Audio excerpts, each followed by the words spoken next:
I became a first-time mom about 6 months before the pandemic began. And when we brought our son Abe home from daycare in March of 2020, it meant that we got so much bonus time with him that we wouldn't have gotten otherwise. The three of us spent almost his entire first year together in our home. We got to be there for all of his firsts, crawling, standing up, walking, and talking. And when I went back to in-person school last August, my husband became a full-time stay-at-home dad and took Abe all over the city. And each day at school, he would send me photos and videos of the two of them together, and I look forward to those so much. And I shared those with my family and friends, and it helped me feel connected to them when we were pretty far apart. And now I have all of that footage to remember all of this by as well. Hi everyone, my name is Jody Vonhard. I'm Director of Cleveland Bridge Builders at the Cleveland Leadership Center and one of this year's honorees for 12 under 36 members of the tribe. When asked to reflect on my professional accomplishment I'm most proud of, that's pretty easy. I have the honor and privilege to be part of so many different growth and learning journeys, from my first class of first graders to my peers that I work with every single day in Bridge Builders. It's really exciting to have discussions and see people connect with the material in a way that helps them follow their dreams and make greater impact in the community. My most memorable Jewish experience was being selected to be a member of the Ohio State University's Jewish a cappella group, the Meshugganotes. During my 4 years of being a Meshugganote, we traveled to New York, Chicago, all around Ohio, and we made multiple trips to Cleveland, which was always really special for me to sing in front of my family and my friends from home. It was an incredible experience where I was able to meet such fantastic individuals, some who have relocated and moved back to Cleveland, which was always nice to hang out with my Meshugganote crew. But it was such an amazing opportunity to learn songs in Hebrew and English and even Yiddish and connect with people in a way that I wouldn't have had an opportunity to do otherwise.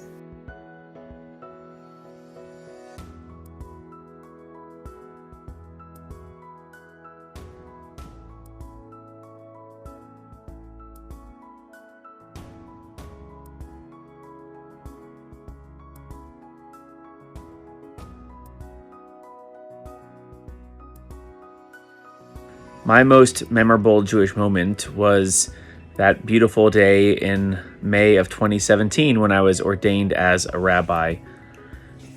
Now, this was very memorable for me. I mean, it sounds moderately obvious as why that might be memorable, but for me, it represents the day, the moment of recognition and acknowledgement of all of my years of learning and growth.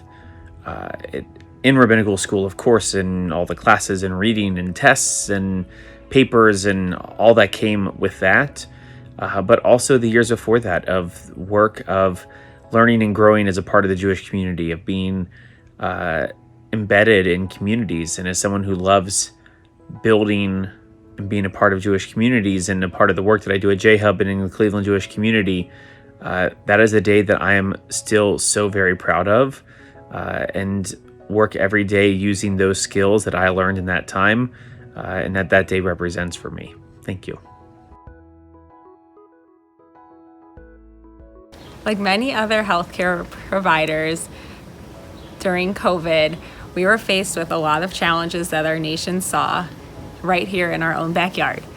Luckily for me, prior to COVID, I'd already found many ways to help manage my stress, and my favorite way to do that is by exercising regularly. My favorite studio actually put all of their classes online, so I was able to exercise from the comfort of my living room by doing all of the programs I already love. I was also able to connect by video conference with so many friends that I had just not been able to see a lot during the years. All of that being said, those are probably the two main ways that I was able to manage stress and stay connected during COVID. What I'm most proud of in my professional career is definitely starting Splash, and specifically never giving up when the company potentially could fail. It's been a long journey over 8 years, which I'm really excited about. But there are plenty of opportunities where the company maybe wouldn't have made it. And because we've gotten so far as we have, where now we have over 100 people by the end of the year, probably close to 200 people, and have really been able to help tens of thousands of people save money on their student loans, to where we've made a real impact on a lot of individuals' lives, helping them save thousands of dollars and be able to live a better life.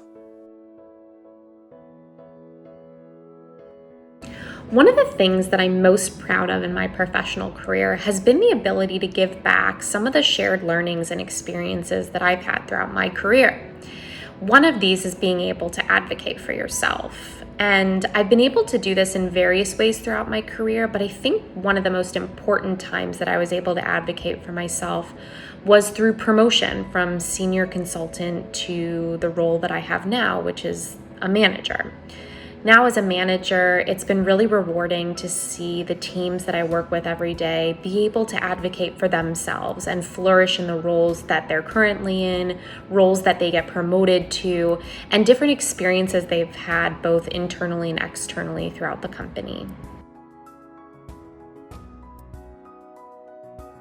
So I think the best advice that anyone has ever given me is to be honest. And I think that's in two ways: being honest to yourself and then being honest to others. And when I'm talking about being honest to yourself, I think that involves setting expectations for yourself and accepting those and being honest to those so that you can fulfill what you need to be happy. And then I think being honest with others is being upfront with your friends and your family and even strangers and telling the truth and letting them know how you feel so that people can feel respected by your opinion and can come to you with a reliable source of truth. And I think that's the best advice I've ever got.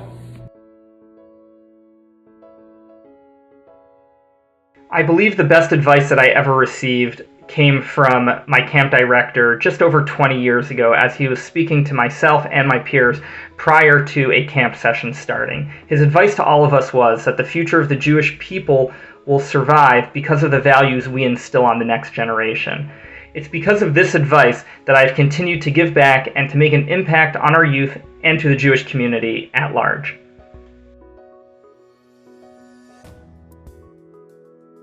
I stayed sane during the pandemic by preparing for this little guy, Mackenzie. My wife Rachel was pregnant for most of the pandemic, so we were just learning and preparing how to be parents, including getting his nursery ready, and then also did a lot of yoga, both at home, streaming when the studios were closed, and then back in the studio once they started reopen.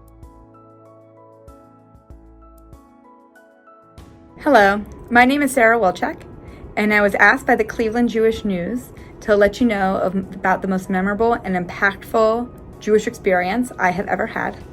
And I would have to tell you that took place in December of 2018, when as a congregant of Roda Sholom in Youngstown, Ohio, I was able to attend Shabbat services with the Tree of Life congregation in Pittsburgh, so closely following the tragedy that they experienced. And following the services, we were able to sit down and have an oneg, talk, make connections between our community and theirs, and truly begin building relationships with them.